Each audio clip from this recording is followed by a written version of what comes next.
આયુર્વેદિક નુસ્ખા. કંઈક થાય ત્યારે શું કરવું?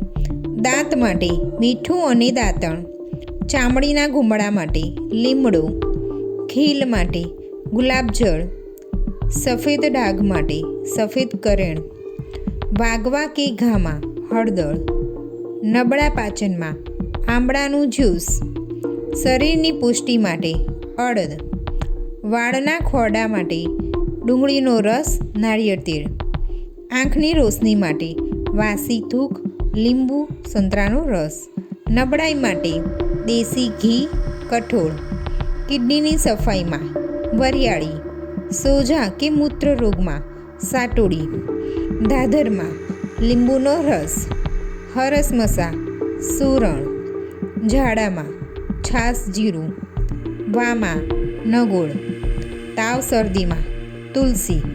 અને સવારે તમે વહેલા ઉઠીને ગરમ પાણી પીવો છો તો એ દરેક રોગ માટે સારું છે. તમને જલ્દી રિકવરી મળશે.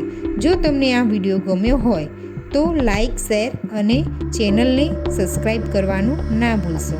ધન્યવાદ.